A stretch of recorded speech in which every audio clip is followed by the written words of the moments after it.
Le second livre de Samuel, chapitre 1. Après la mort de Saül, David, qui avait battu les Amalécites, était depuis 2 jours revenu à Tsiklag.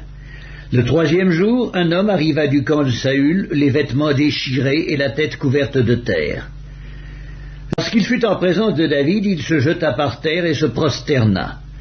David lui dit « D'où viens-tu » Et il lui répondit « Je me suis sauvé du camp d'Israël. » David lui dit « Que s'est-il passé? Dis-moi donc. » Et il répondit « Le peuple s'est enfui du champ de bataille et un grand nombre d'hommes sont tombés et ont péri. Saül même et Jonathan, son fils, sont morts. » David dit au jeune homme qui lui apportait ces nouvelles « Comment sais-tu que Saül et Jonathan, son fils, sont morts ?»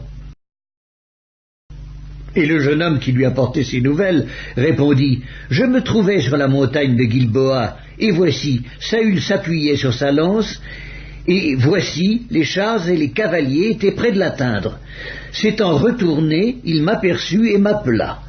Je dis « Me voici » et il me dit « Qui es-tu » Je lui répondis « Je suis Amalécite » et il dit « Approche donc et donne-moi la mort, car je suis pris de vertige, quoiqu'encore plein de vie. » Je m'approchai de lui, je lui donnai la mort, sachant bien qu'il ne survivrait pas à sa défaite. J'ai enlevé le diadème qui était sur sa tête et le bracelet qu'il avait au bras, et je les apporte ici à mon Seigneur. David saisit ses vêtements et les déchira, et tous les hommes qui étaient auprès de lui firent de même.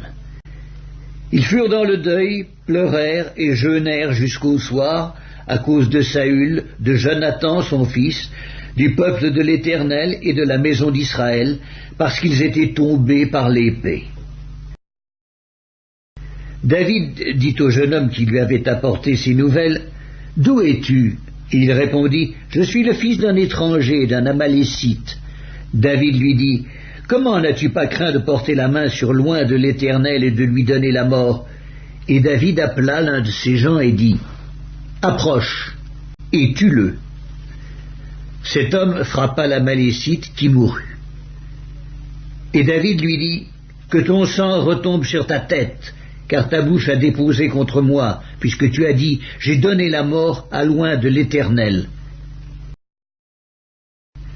Voici le cantique funèbre que David composa sur Saül et sur Jonathan son fils, et qu'il ordonna d'enseigner aux enfants de Juda. C'est le cantique de l'arc.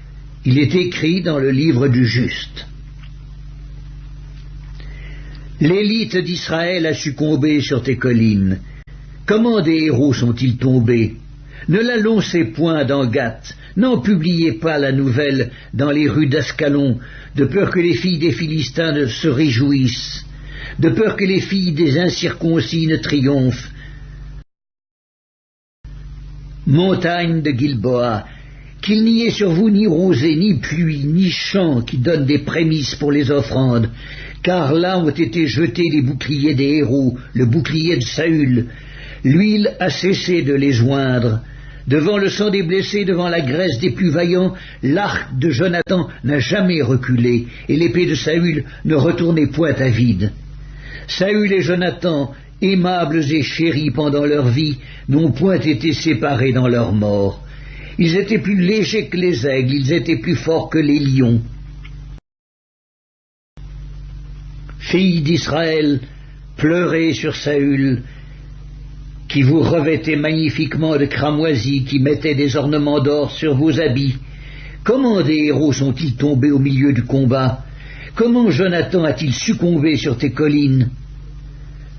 Je suis dans la douleur à cause de toi, Jonathan, mon frère. Tu faisais tout mon plaisir, ton amour pour moi était admirable, au-dessus de l'amour des femmes. Comment des héros sont-ils tombés? Comment leurs armes se sont-elles perdues?